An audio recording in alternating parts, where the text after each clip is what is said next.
కాదు కానీ ఒక్క స్తుతి మాత్రమే.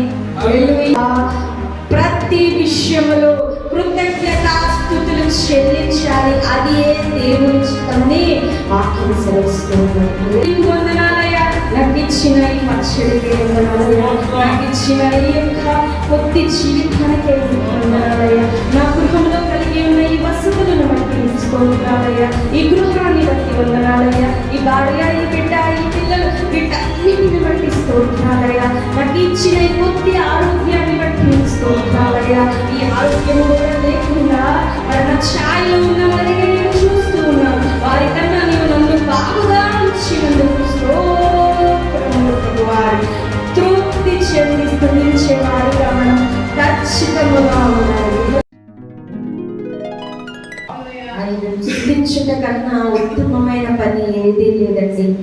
మనుష్యులకు అనగా ఇంకా ఈ భూలోకమందును పరలోకమందును చేసే ఏకైక పని ఏమైనా ఉన్నదా అంటే అది ఆరాధించటం, స్తుతించటం, దేవాది దేవుణ్ణి గణపరచటం. ఈ లోకంలో ఉన్న ప్రతి పని కూడా మానవుడికి అన్ని లయమైపోవును కానీ ఒక్క స్తుతించి ఆరాధించే పని మాత్రము క్రైస్తవుడికి ఇక్కడను పరమందును కూడా ఉండదు. ఇంకా శరీరంలో ఆహారం తీసుకొని జీర్ణించుకుంటా అనే ఆ యొక్క శ్వాస తీసుకుంటా అనే ప్రతీది కూడా నిరంతరం జరుగుతూనే ఉంటాయేమో కానీ ఇవి కూడా జరగకుండా ఆగిపోయినను స్తుతి మాత్రం ఆగదు. ఎప్పుడు అంటే ఎక్కడను పరమందును అన్ని వేళలో కూడా మనతో ఉండేది మన శ్వాస కూడా కాదు కానీ ఒక్క స్తుతి మాత్రమే. హల్లెలూయా, హల్లెలూయా, హల్లెలూయా. ఈ శ్వాస కూడా మహిమ శరీరము దాల్చినప్పుడు పరలోక రాజ్యంలో అవసరం లేదు కానీ స్తుతి మాత్రము అవసరమై ఉన్నది. హల్లెలూయా. అంటే శ్వాస కన్నా స్తుతి ప్రాముఖ్యమైనది. హల్లెలూయా. దేవాది దేవుడు ఈ రోజు మనతో మాట్లాడి మన హృదయంలో వాక్కులను ఫలింపజేయునుగాక. ఆమేన్.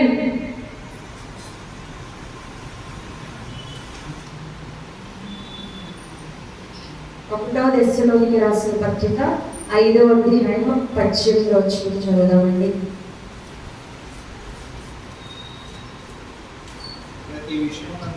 ప్రతి విషయమునందున కృతజ్ఞతాస్తుతులు చెల్లించుడి, అలాగు చేయుట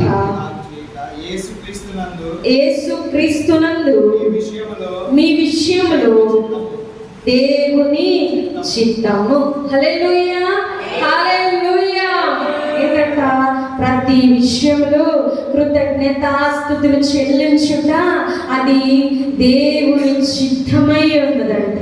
అంటే మనం స్తుతించుట, ఆరాధించుట, గణపరచుట ఇవన్నీ మనం చేస్తూ ఉన్నామంటే తండ్రి చిత్తాన్ని నెరవేర్చే వారిగా ఉన్నాము. హల్లెలూయా. ఆయన వాంఛను, ఆయన మన మీద కలిగి ఉన్న ఆ యొక్క ఆశను లేక ఆజ్ఞను అవన్నీ కూడా ఒక్క స్తుతించుట ద్వారా, కృతజ్ఞతాస్తుతి తెలుపుట ద్వారా తండ్రి చిత్తము మొత్తము నెరవేర్చిన వారమంట. హల్లెలూయా. ఇప్పుడు మనము ఆ ఉత్తమమైన తండ్రి చిత్తమైన పనిని చేయడానికి ఈ దినము 2వ మారు సన్నిధిలో కూడుకొని ఉన్నాం. అట్టి అవకాశం ఇచ్చిన దేవాది దేవుడే యుగ యుగముల్లో స్తుతింపబడునుగాక. ఆమేన్. హల్లెలూయా. ప్రతి విషయంలో స్తుతించాలి అంట. ప్రతి విషయంలో అంటే మరి ప్రతి విషయం అంటే ఏమి అంటే ఇంకా మనము కూర్చున్నాను, నుంచున్నాను, లేచినాను, పడుకున్నాను, ఇంకా మన యొక్క వేదనలోను, దుఃఖములోను, వ్యాధిలోను ఉన్నను లేకున్నను ఆహారము మనం కడుపు నిండా భుజిస్తూ నెమ్మది కలిగిన స్థితిలో ఉన్నాను, ఏమి లేకుండా ఉన్నాను, మరి ఇంకా వేదనలోను, అవమానములోను, ఇబ్బందిలోను, మరి ఇంకా అధికారులే మనలను నిందిస్తున్న సమయంలో మరి రాజ్యాజ్ఞ సంఖ్యలు ఇంకా ఏది వచ్చినను కూడా ప్రతి విషయంలో కృతజ్ఞతాస్తుతులు చెల్లించాలి. అది ఏ దేవుని చిత్తమని వాక్యం సెలవిస్తూ ఉన్నది. హల్లెలూయా, హల్లెలూయా. ఈరోజు నాకు నీరసంగా ఉందిలే, స్తుతి ఆపేద్దాము అంటే దేవుని చిత్తము నెరవేర్చని వారిగా ఉండిపోతాము. ఇంకా కొంతమంది ఏదైనా కష్టము వచ్చినట్లయితే కొంచెం ఆరాధించడం, స్తుతించడం అనే విషయాల్లో తగ్గుముఖం చూపిస్తాం. అలాంటివి జరిగినట్లయితే తండ్రి చిత్తము నెరవేర్చిన వారిగా ఉండరు. ప్రతి విషయంలో అది ఉన్నా లేకున్నా, మరి ఏది అయిపోయినా, నీ స్థితిగతులు మారిపోయినా, ఇందాక పాట పాడి ఉన్నాం కదా, మన ముందు ఉన్న స్థితిగతి మారిపోయినా, మరి ఏమైపోతూ ఉన్నా, భూమి కంపించిన, వరదలే వచ్చి మనలను ముంచి వేస్తూ ఉన్నా, అగ్నిలో పడవేస్తానని రాజాజ్ఞ బయలుదేరిన, ఎక్కడైనా కూడా కృతజ్ఞతాపూర్వకముగా స్తుతిస్తే అదే తండ్రి చిత్తమై ఉన్నది. హల్లెలూయా. ప్రతి విషయంలో స్తుతించాలి. నీవు నెమ్మది కలిగి జీవిస్తూ ఉన్న స్థితిని బట్టి స్తుతించాలి.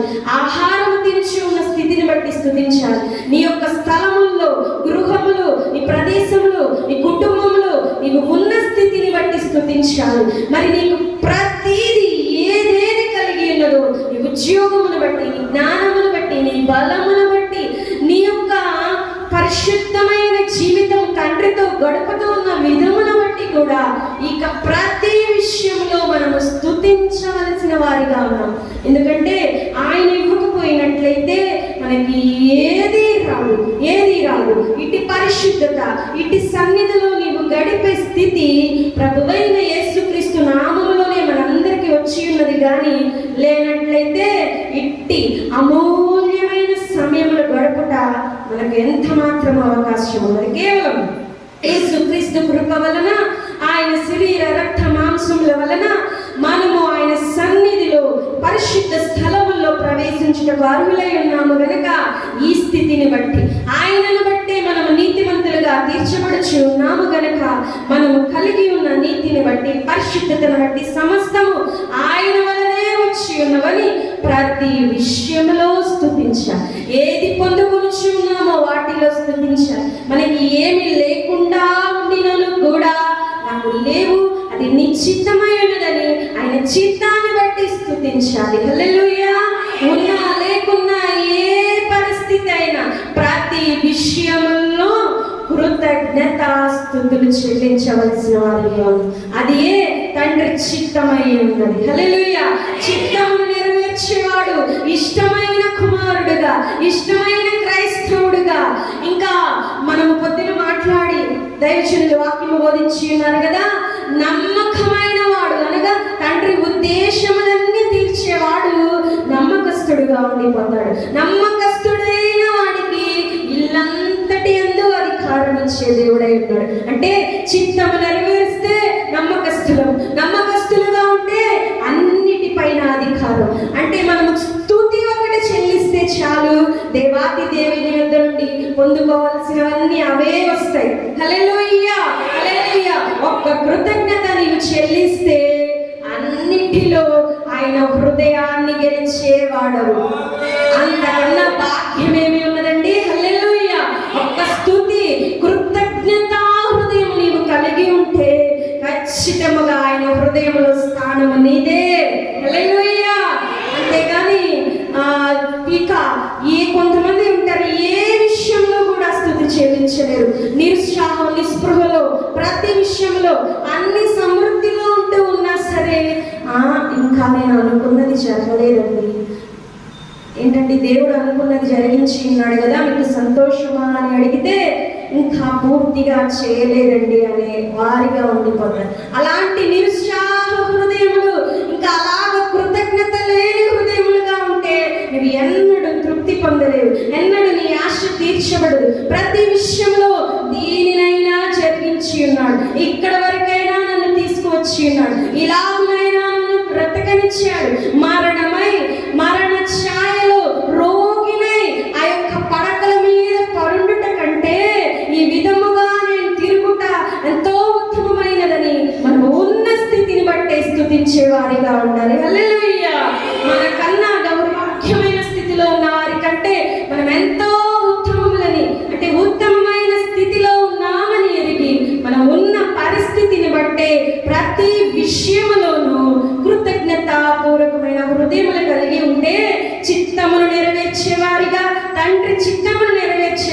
వారైతే వారే ప్రియ బిడ్డలు, వారే నమ్మకస్తులు, వారే వారసులు, వారికే స్వాస్థ్యం ఇవ్వబడును, వారే నిత్య జీవములో పరలోక రాజ్యంలో ఉండును. కనుక మనమందరము కూడా ప్రతి విషయంలో కృతజ్ఞత పూర్వకముగా ఉండవలసిన వారిగా ఉన్నామండి. ద్వితీయోపదేశ కాండము 8వ అధ్యాయము 10వ వచనం చూద్దాం. ఇక్కడ వాక్యం ఏమి బోధిస్తుంది అంటే, మనం తిని తృప్తి పొంది స్తుతించాలి అంట. నీవు తిని తృప్తి పొంది నీ దేవుడైన యెహోవా నీకిచ్చిన మంచి దేశమును బట్టి ఆయనను స్తుతింపవలెను. హల్లెలూయా. కీర్తనలు 22వ కీర్తన 26వ వచనం ఒకసారి చదువుదాం. అక్కడ కూడా 22 దీనులు భోజనము చేసి తృప్తి పొందెదరు, యెహోవాను వెదుకువారు ఆయనను స్తుతించెదరు. హల్లెలూయా, హల్లెలూయా, హల్లెలూయా. వాక్యం ఏమి చెప్తూ ఉన్నది అంటే, దేవాతి దేవుడు పరిశుద్ధాత్ముడు వాక్య రూపకముగా మనకు ఈ గ్రంథంలో ఏమి రాసి ఉన్నారు అంటే, తిని తృప్తి పొంది మనకు ఉన్న దేశంలో మనం స్తుతించాలి అంట. హల్లెలూయా. కొంతమంది అనుకుంటూ ఉంటారు, వీరికన్నా నేను మంచిగా ఉన్నతమైన కుటుంబంలో పుట్టి ఉంటే ఎంత మేలు అని ఆలోచన కలిగే వారిగా ఉంటారు. అలాంటి ఆలోచనలన్నీ సాతానుడు పుట్టించేవండి. ఒకసారి అందరం విందాం ఈ మాట. నా స్థితి ఇలా ఉండట కన్నా నేను ఏదైనా మంచి కుటుంబంలో ఉంటే బాగుండు అని ఎక్కువగా యవనస్తులు, చిన్న బిడ్డలు ఆలోచిస్తూ ఉంటారు. అలా ఆలోచించుట సాతాను ప్రేరేపించే ఆలోచన ఉన్నది.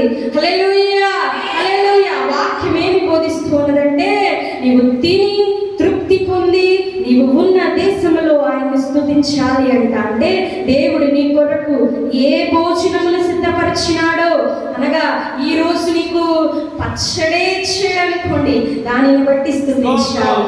అనగా ఈ రోజు నీకు ఆ పచ్చడి కూడా లేదు, ఉట్టి అన్నమే దొరికినది, లేదా ఒక రొట్టె ముక్క దొరికినది, లేక మంచి నీరు మాత్రమే దొరికినదంటే దానిని తాగి తృప్తి పొంది స్తుతించాలి. అంతేగాని వాటరే వచ్చినది అయినా నీకు వందనాలయ్యా, ఈ విధమైన ప్రార్థనలు చేసేవారు ఉంటారు. అలాంటి ప్రార్థనలు పెదవులు దాటక ముందే దేవుడు విసర్జించేవాడిగా ఉంటాడండి. హల్లెలూయా. యథార్థవంతుల మొర డైరెక్ట్ గా వెళ్ళిపోతుంది, ఇంకా ఎక్కడ స్పీడ్ బ్రేకర్స్ ఉండవు. ఎందుకంటే వారి హృదయంలో ఏమనుకుంటూ ఉన్నారు, పెదవులతో అది పలుకుతూ ఉన్నారు. కాబట్టి యథార్థవంతుల మొర్రకు చెవి ఆలకిస్తాడంట. వారి ప్రార్థన పెదవులు దాటక ముందే ఆయన కార్యము జరిగించేవాడంట. అంతేగాని ఇంకా హృదయంలో ఒక విధమైన భావం ఉంచుకొని బయటికి ఒకటి చేస్తూ ఉంటే అది ఎంత మాత్రము పని చేయదు అండి. నీవు తృప్తి పొంది, అంటే నువ్వు ఉన్న స్థితిని బట్టే, నీకు దొరికిన దానిని బట్టే, నీవు ఉన్న దేశమును బట్టే, నీ ఇల్లును బట్టే, నీకు ఇవ్వబడిన కుటుంబమును బట్టే, నీ భార్యను బట్టే, నీ భర్తను బట్టే, నీ సహోదరి సహోదరులను బట్టే, నీవు కలిగి ఉన్న గృహంలో ఉన్న ఆ యొక్క వసతులను బట్టే నీవు ఖచ్చితంగా స్తుతించాలి. హల్లెలూయా, హల్లెలూయా, హల్లెలూయా. ఈ భర్త రాకపోయి ఉంటే ఇంకో భర్త వస్తే ఎంత బాగుండో అని ఎప్పుడైనా ఏ స్త్రీలైనా ఒకసారైనా అనుకుంటారు. భర్తలు కూడా అంతే, ఈ భార్య కాకుండా ఇంకో భార్య వస్తే లేదండి. దేవుడు వాక్యము బోధిస్తూ ఉన్నది, నీకు ఇవ్వబడిన భార్య అందే నీవు తృప్తి పొంది దేవుని స్తుతించాలి. హల్లెలూయా. నీకు ఇవ్వబడిన భర్త అందే నీవు తృప్తి పొంది దేవుని స్తుతించాలి. హల్లెలూయా. ఖచ్చితంగా వాక్యము బోధిస్తూ ఉన్నది. ఇంకొకటి ఏదో మనకి రావాలి అని నీవు ఆశపడినట్లయితే, హృదయంలో ఆలోచన అయినా నీకు వచ్చినట్లయితే, దేవునికి విరోధముగా పాపము చేసిన వాడిగా నీవు ఉండిపోతావు. హల్లెలూయా.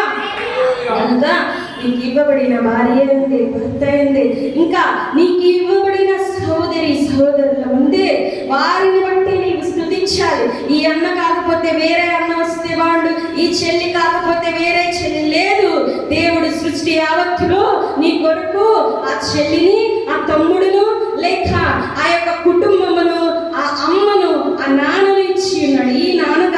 లేకపోతే వేరేలాగా నా ఫ్రెండ్ వాళ్ళ నాన్న బాగా చూసుకుంటాడు అలాంటి నాన్న లేదు. నీ కొరకు ఆ తండ్రిని ఏర్పరిచిన వాడు ఎవరు? నీ ఆలోచనల కన్నా ఉత్తమమైన ఆలోచనలు కలిగిన ఆలోచనకు అర్థమైన దేవుడు నీకు ముందుగా ఆ తండ్రిని సిద్ధపరిచి ఇచ్చినాడు కనుక ఆ తండ్రిని బట్టి నీవు తృప్తి చెంది స్తుతించాలి. హల్లెలూయా, హల్లెలూయా. ఉట్టిగా స్తుతించకూడదు, తృప్తి చెంది.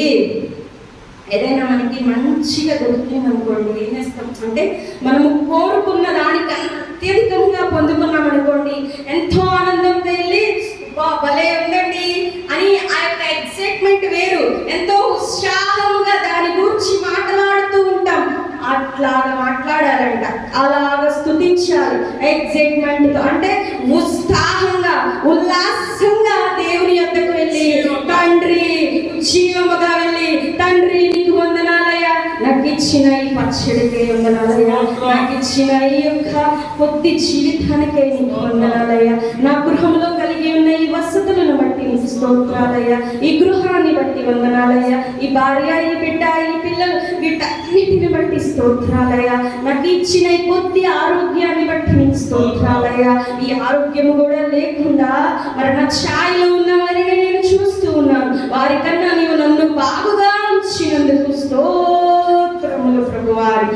తృప్తి చెంది స్తుతించే వారిగా మనం ఖచ్చితంగా ఉండాలండి. హల్లెలూయా, హల్లెలూయా. ఈ యొక్క భారతదేశంలో కాకుండా అమెరికాలో ఉంటే నా పరిస్థితి ఎలాగా ఉండేది? యవనస్తులు ఎక్కువగా ఇలాంటి ఆలోచనలు కలిగి ఉంటారు. లేదు, వాక్యం ఏమి బోధిస్తూ ఉన్నదంటే నువ్వు ఇండియాలో విజయవాడలో ఈ యొక్క బాంబే కాలనీలో పుట్టాలని దేవుని చిత్తమై ఉండగా ఆ చిత్తములోనే నీవు తృప్తి చెంది దేవుని స్తుతించాలి. హల్లెలూయా, హల్లెలూయా. వేరొక దేశము గురించి వేరొక ప్రాంతము గురించి నీ ఆలోచన వెళ్ళినట్లయితే దేవునికి విరోధముగా నీవు పాపము చేసిన వాడిగా తండ్రి చిత్తము నెరవేర్చిన వాడిగా ఉండిపోతావు. కనుక నీకు కలిగిన ఆహారమును బట్టి కలిగిన వాటన్నిటిని బట్టి దేశమును బట్టి ప్రదేశమును బట్టి నువ్వు ఉన్న స్థితిని బట్టి నువ్వు స్తుతించవలసిన వాడిగా ఉన్నావు. హల్లెలూయా. ఇంకా నిబ్బరము కలిగిన సమయంలో కూడా దేవుని స్తుతించాలి అంట. కీర్తనలు 57 కీర్తన 7వ వచనం ఒకసారి చూద్దామండి. దేవా నా హృదయము నిబ్బరముగానున్నది, నేను పాడుచు స్తుతి గానము చేసేదను. హల్లెలూయా, హల్లెలూయా.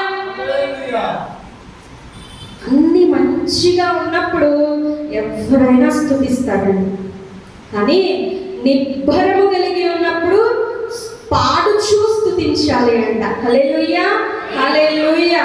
నిబ్బరము కలిగి ఉండడం అంటే అన్ని మంచిగా అన్ని జరిగిపోతూ దేనికి దానికి వెళ్ళిపోతూ ఉన్నప్పుడు, అంటే అలాంటి సమయాల్లో కూడా మనము ఆయన్ని పాడుచూ స్తుతించవలసిన వారిగా ఉన్నాం. కొంతమంది ఏమీ లేనప్పుడు పరిస్థితి చేదాటిపోతూ ఉన్నప్పుడు ప్రభువా నీవే నా దేవుడు అని చేతులెత్తేవారు ఉంటారు. అలాగనే అన్ని బాగా జరిగినప్పుడు అబ్బా నువ్వు చాలా మంచి గొప్ప దేవుడు అయ్యా, నాకు చెప్పినట్లుగా చేసినావు ప్రభువా, నేను అనుకున్న దానికన్నా ఇంకా ఎక్కువ చేసావయ్యా అని సంతోషంతో స్తుతించేవారు ఉంటారు. అయితే ఈ రెండు కాదు, కానీ నిబ్బరముగా నెమ్మదిగా నీ జీవితము ఒక స్ట్రైట్ గా ఒక సమాధానముగా ఒక విధముగా అయిపోతూ ఉన్నప్పుడు కూడా నీవు స్తుతించాలి అంట. హల్లెలూయా, హల్లెలూయా, హల్లెలూయా. అంటే బాగా ఉండినను కాదు, అస్సలు లేకుండాను కాదు, ఉండి లేనట్లుగా నీ స్థితి ఉండిపోతూ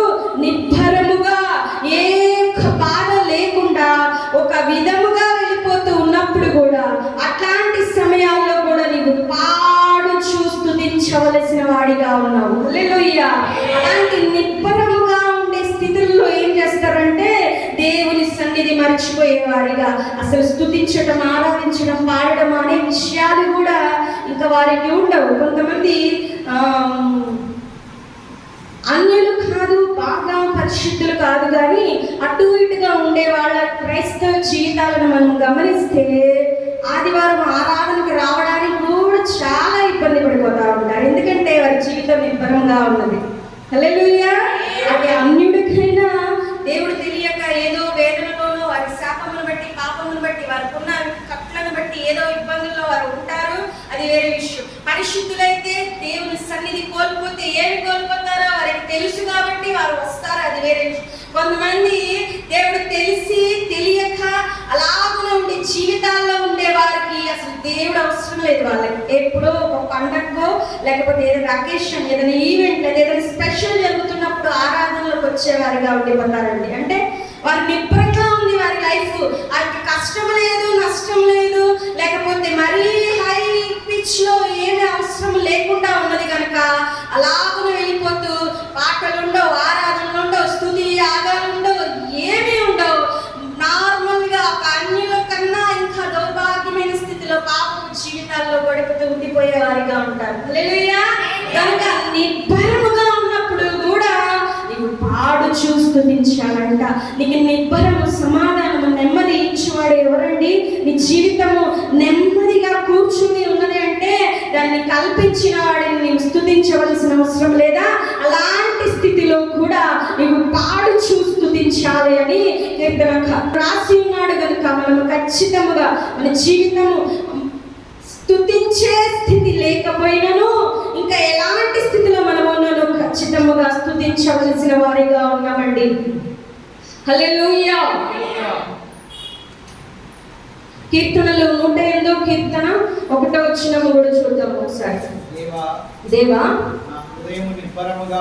నా హృదయము నిబ్బరముగా ఉన్నది, పాడుచు స్తుతి గానము చేసేదని నా ఆత్మ పాడుచు గానము చేయును. హల్లెలూయా. హల్లెలూయా.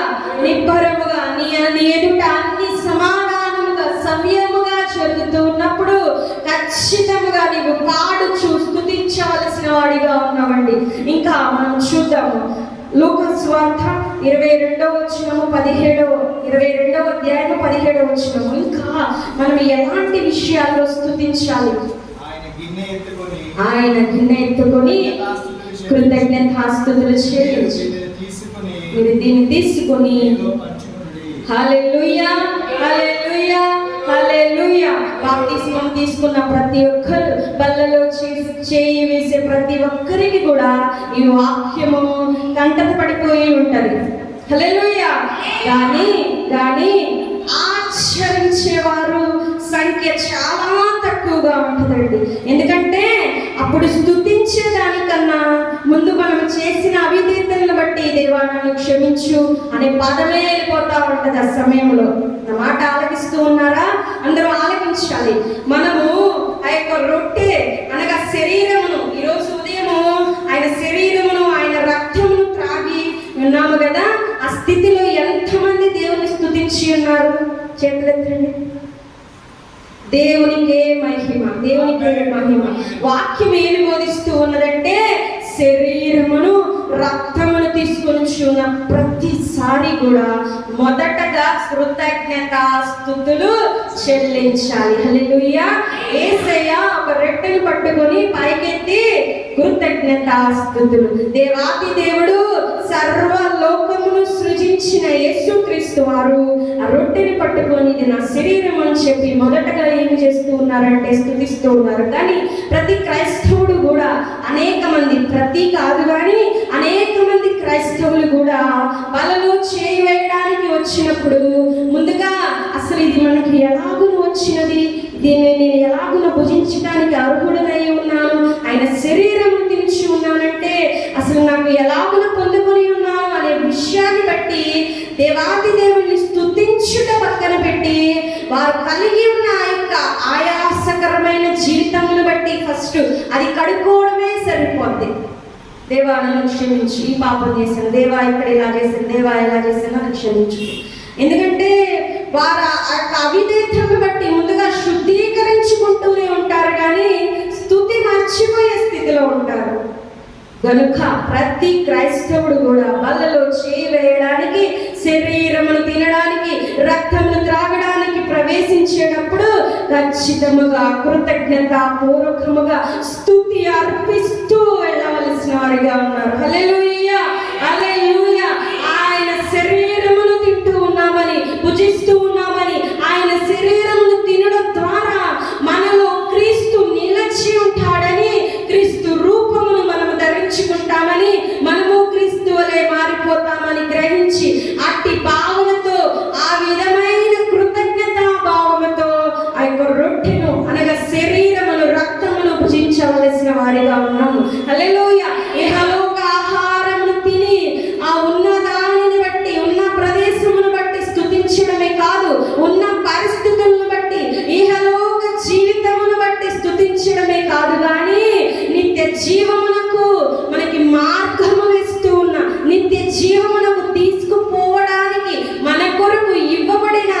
శరీరాన్ని బట్టి, రక్తమును బట్టి ఖచ్చితముగా మనము స్తుతించవలసిన వారిగా ఉన్నాం. కృతజ్ఞతాపూర్వకముగా కృతజ్ఞతాస్తుతులు చెల్లించుడి అంటే ఉట్టి స్తుతి కాదు, కృతజ్ఞతలు అంటే హృదయ పూర్తి అయిన భావనతో, తండ్రి శరీరము నా కొరకు నీవు ఇచ్చి ఉన్నావు ప్రభువా, ఈ శరీరము తినడం ద్వారా నేను పరలోక రాజ్యంలో నీతో కలచెదను, నీవు నాలో రూపించబడదు దేవా అని ఆయనను ఎత్తిపట్టి స్తుతించేవారిగా, ఆ యొక్క బలలో చేయి వేసేటప్పుడు అతి కృతజ్ఞత భావము కలిగిన వారిగా ప్రతి క్రైస్తవుడు శరీరము రక్తమును తీసుకునే ప్రతి క్రైస్తవుడు చేయవలసిన వారిగా ఉన్నామండి. హల్లెలూయా. ఇహలోక ఆహారమును తినుచున్నప్పుడే కాదు, ఇహలోకమైన వాటిని పొందుకున్నప్పుడే కాదు, నిబ్బరము కలిగిన స్థితిలో ఉన్నప్పుడే కాదు, కానీ ఆ శరీరమును రక్తమును బట్టి మరి ముఖ్యముగా కృతజ్ఞతలు చెల్లించాలి. మన ప్రభువైన యేసుక్రీస్తు వారు ఆయన కృతజ్ఞతలు చెల్లించి మనలను కూడా అటులను చేయమని చెప్పి ఉన్నారు కనుక ఆయనను వెంబడించే ప్రతి క్రైస్తవుడు కూడా ఖచ్చితముగా ఆయన శరీరమును బట్టి స్తుతించగలము. హల్లెలూయా, హల్లెలూయా. ఎక్కువగా మనుషుల హృదయాలలో ఇహలోక సంబంధమైన వాటిని బట్టే స్తుతించేవారిగా ఉంటారు, కానీ శరీరమును బట్టి రక్తమును బట్టి స్తుతించేవారు చాలా తక్కువ అండి. మనం కూడా ఇక్కడ కూర్చున్న ప్రతి ఒక్కరిలో కూడా ఒకసారి మన హృదయాలతో ప్రశ్న వేసుకుందాం. నేను ఇహలోక సంబంధమైన వాటిని బట్టి ప్రతి దినము స్తుతిస్తూ ఉన్నానా, లేక నీ శరీరమును బట్టి కూడా జ్ఞాపకం చేసుకొని స్తుతిస్తూ ఉన్నానా అని ఆలోచిద్దాం. ఒకసారి ఆలోచించుకున్నామండి. మన ప్రాణముతో మనము, మన ఆత్మతో, మన శరీరముతో మనము ప్రశ్న వేసుకుందాం. ప్రతి దినము మనం ప్రార్థన చేసేటప్పుడు స్తుతి దేవా నీకు వందనాలయ్యా, అయా ఇక్కడ ఈ ధనమును సహాయం చేసావు, ఇక్కడ ఈ పనిలో సహాయం చేసావు, నా ఎదుట ఈ కార్యాన్ని జరిగించావు, నాకు ఈ విధముగా సహాయపడ్డావు, ఈ విషయంలో నన్ను లేవనెత్తావని ఆ యొక్క ప్రార్థన 95% మొత్తంగా ఇహలోక సంబంధమైన వాటి కూర్చే కృతజ్ఞతాస్తుతి వెళ్ళిపోతా ఉంటది. దేవాది దేవుడు చెబుతూ ఉన్నాడు, నువ్వు శరీరమును తిని రక్తమును త్రాగేవాడివైతే ఖచ్చితముగా శరీర రక్తముల కూర్చి ప్రతి దినము కూడా స్తుతించాలి అండి. హల్లెలూయా, హల్లెలూయా.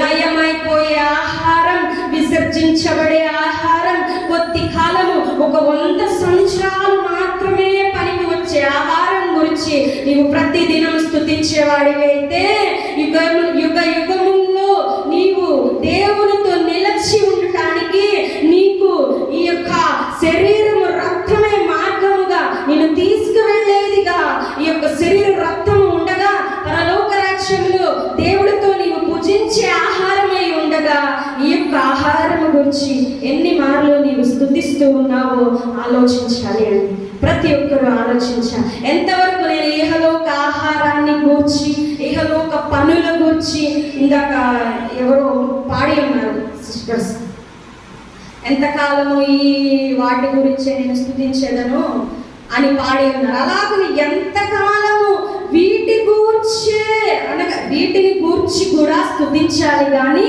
ఇంకా అంతకు మించి మనము పరలోక రాజ్యములో చేర్చబడే ఆ యొక్క శరీర రక్తముల గురించి కృతజ్ఞతలు చెప్పవలసిన వారిగా ఉన్నామండి. హల్లెలూయా, హల్లెలూయా, హల్లెలూయా. లయమైపోయే వాటి గురించి మనం ఎంత ప్రాకులాడినా 100 సంవత్సరాలే. ఎవరు 100 సంవత్సరాలు అనగా దేవుడు ఆయుష్ ఇస్తే బ్రతుకుతారు, కానీ 100 సంవత్సరాల ఆయుష్ ఇప్పుడు ఖచ్చితమని చెప్పడానికి లేదు. కానీ ఈ యొక్క లయమైపోయే జీవితంలో ఉన్న ఈ వీటి గూర్చి మనం ఎంత కాలము స్తుతించదము, శరీర రక్తము గూర్చి కృతజ్ఞత భావము కలిగిన వారు మనము ఈ రోజు ఉదయం తీసుకొని ఉన్నాము. ఆ యొక్క నిన్న కానీ లేకపోతే ఆ 2 దినములు కనీసం రాత్రైనను కనీసం ఉదయమైనను కనీసం బలలో చేయి వేసే ముందైనను కూడా కృతజ్ఞత భావము కలిగి పూర్తిగా స్తుతించిన వారు ఎంతమంది ఉన్నారో మన ప్రాణంతో ప్రశ్న వేసుకోవాలి, ఆత్మతో ప్రశ్న వేసుకోవాలి. లయమైపోయే వాటి గురించి అయితే నీవు స్తుతిస్తూ ఉన్నావు, నమ్మకముగా ఉన్నావు, దేవుని చిత్తాన్ని నెరవేరుస్తూ ఉన్నావు. మరి శరీరము కొరకు, ఆయన శరీరము కొరకు, మరి ప్రభు మన కొరకు దున్నబడిన శరీరం కొరకు, ఆయన సిలువలో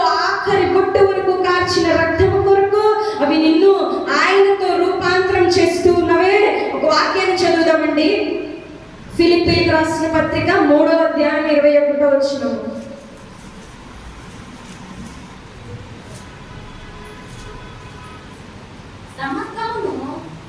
సమస్తమును తన లోపరుచుకున్న చాలిన శక్తిని బట్టి ఆయన మన దీన శరీరములను తన మహిమ గల సమరూపము గల దానిగా మార్చును. హల్లెలూయా, హల్లెలూయా, హల్లెలూయా. వాక్యం ఏమి చెప్తూ ఉన్నారంటే మన యొక్క దీన శరీరం అంట ఆయన మహిమ శరీరముతో సమరూప గల దానిగా ఆయన శరీరం చేస్తూ ఉన్నారంట. హల్లెలూయా. శ్రీ వాక్యం ఎంత దేవుడు పరిశుద్ధాత్ముడు ఎంత గొప్పగా రాసి ఉన్నారండి. అందువరకు మరొకసారి దేవుని స్తుతిద్దామా? హల్లెలూయా. ఆయన శరీరం యొక్క గొప్పతనము తెలుపుతూ ఉన్నారండి ఇక్కడ. అంటే మన యొక్క దీన శరీరం లయమైపోయే ఈ మృత శరీరం కుళ్ళిపోయి కంపు కొట్టి 3వ రోజు ఎందుకు పనికి రాకుండా పోయే ఈ శరీరంలో ఆయన మహిమ శరీరము సమానంగా చేయడానికి ఇస్తూ ఉన్నాడంట. హల్లెలూయా, హల్లెలూయా. అంటే ఆయన శరీరం ఎక్కడండి? యేసుక్రీస్తు వారి శరీరం ఎలాంటిది? పరిశుద్ధమైన శరీరం, పరిశుద్ధాత్మ ద్వారా పుట్టిన శరీరం, అనగా ఏ పాపము లేని, కలంకము కల్మషము లేని శరీరం, మహిమ శరీరం. ఇంకా సృష్టి యావత్తులు ఏమీ లేనప్పుడు కూడా ఉన్న శరీరము అది మాత్రమే. హల్లెలూయా, మహిమ శరీరం.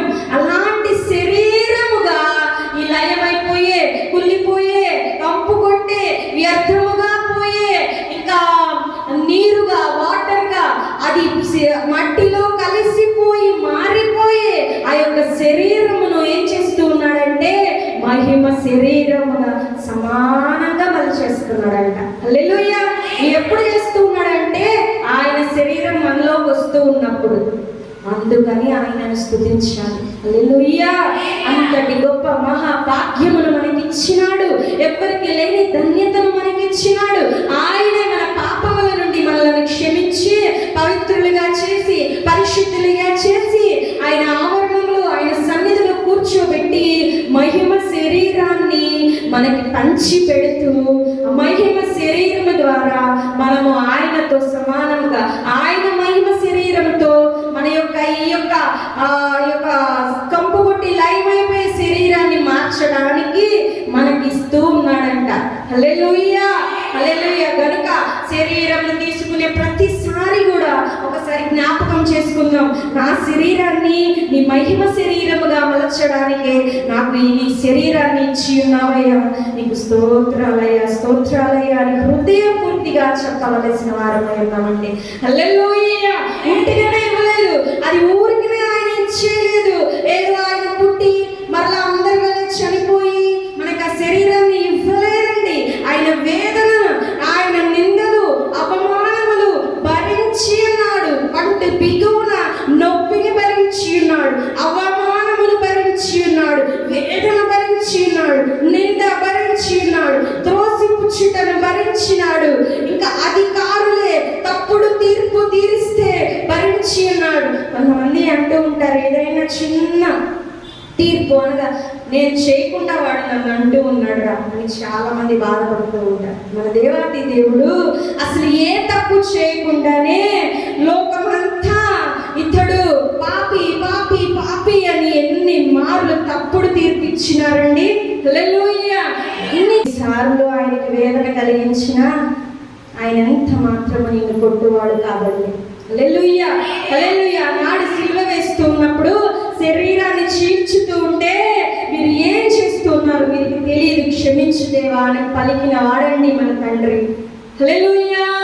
మనమైతే ప్రేమగా చూసుకునే మన బిడ్డలు చిన్న ఏదైనా చేస్తేనే భరించడం. అంటే నేను బిడ్డల గురించి ఎందుకు చెప్తూ ఉన్నానంటే ఈ లోకంలో తల్లిదండ్రులు బిడ్డలను అమితముగా ప్రేమిస్తారు కనుక వారి గురించే కష్టపడుతూ ఉంటారు. కానీ అంత అమితముగా ప్రేమించేవారైనా, ఎంతగా ప్రేమించేవారినైనా ఏదైనా మనకి చిన్న నొప్పి కలిగిస్తే కొంచెం సేపు వచ్చుకుంటారే, మీకు అంతకు మించి చూసి ఓర్చుకోలేదు, మన శరీరం తట్టుకోలేదు. కానీ దేవాది దేవుడైతే ఆఖరి బొట్టు వరకు ఓర్చుకొని ఉన్నాడండి. హల్లెలూయా.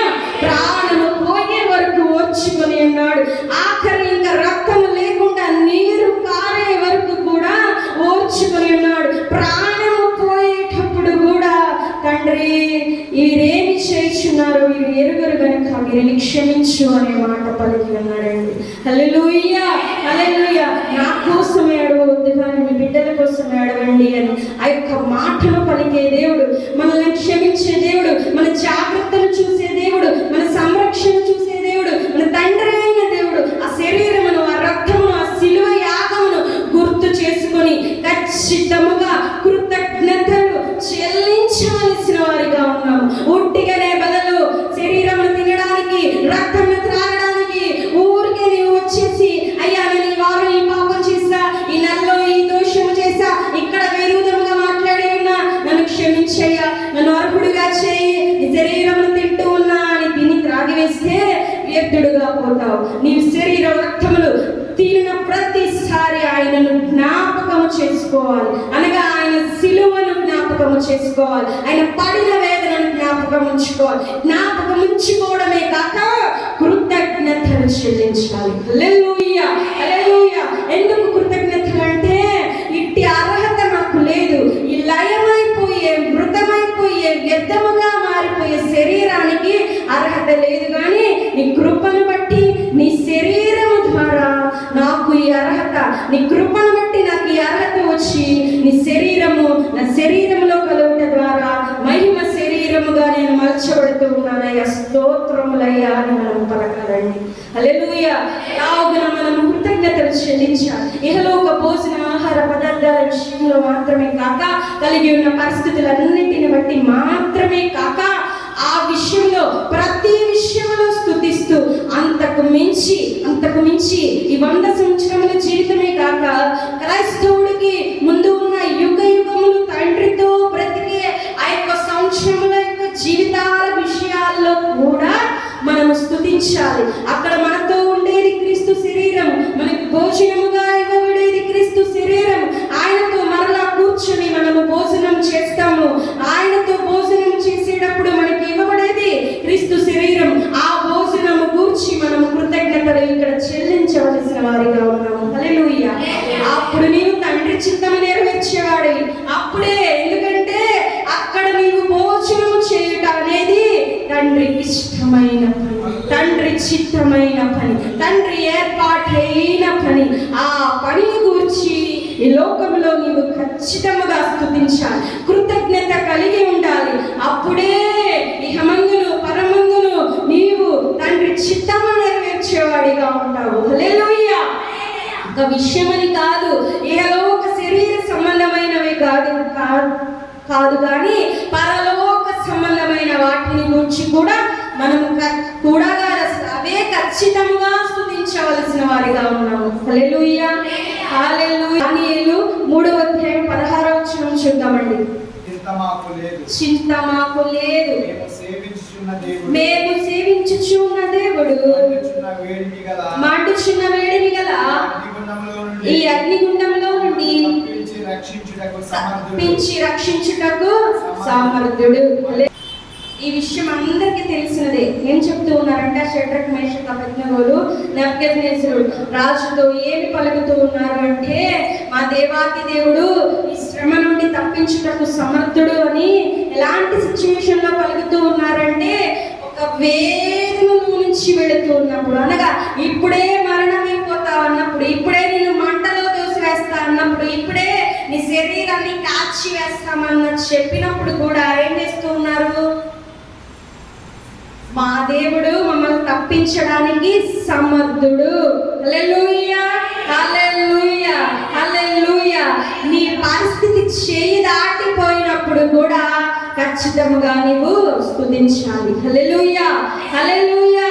ఎంత సవాలుగా, ఎంత రోషముగా ఆ మాట పలుకుతూ ఉన్నారండి. మాటను ఆ యొక్క రాజుతోనే చెబుతూ ఉన్నారు. ఆ మాట చెప్పుడు ద్వారా ఇంకా 7 అగ్ని మండిస్తారని. ఇంకా అది కాకుండా ఇంకా నెబుకద్నెజరు ఆ సమయంలో వాళ్ళు ఇచ్చిన సమాధానాన్ని బట్టి మరి ఏదైనా చేయవచ్చు, అయినా సరే వీరికి ఏమి బాధ లేదు. ఎందుకని మమ్మల్ని తప్పించుటకు మా దేవుడు సమర్థుడు. హల్లెలూయా. ఎలా చెప్తూ ఉన్నారంటే రోషముతో, ఎలా చెప్తూ ఉన్నారంటే చెబుతూ ఉన్నారు అన్నమాట. వాళ్ళ సిచ్యువేషన్ అయితే ముందు మంటలో పడిపోయేలాగా, వేదనలో, మరణంలో, మృతమైపోయేదిగా, చేయి దాటిపోయినదిగా, చతికిల పడినదిగా, ఇంకా పరిస్థితి లేనిదిగా ఉన్నది. కానీ వారి అంత మాత్రము శరీరము గురించి ఆలోచించట్లా, ఈ హలోక సంబంధమైన శ్రమ గురించి ఆలోచించట్లా, ఇంకెంత మాత్రము ఈ అధికారుల గురించి, రాజుల గురించి, రాజాజ్ఞ గురించి, మరి ఏదైనా కానీ దేని గురించి ఆలోచించట్లేదు. కానీ వారు ఏం చేస్తూ ఉన్నారంటే వారు కలిగి ఉన్న దేవుణ్ణి బట్టి ఆనందిస్తూ రోషముగా సమాధానం ఇస్తూ ఉన్నారు. మా దేవుడు తప్పించుటకు సమర్థుడు. హల్లెలూయా, హల్లెలూయా. ఇహలోకమైన దాని గురించి చూడటల్లా వారు పరలోక సంబంధమైన దేవుణ్ణి ఆరాధిస్తూ ఉన్నారు. హల్లెలూయా.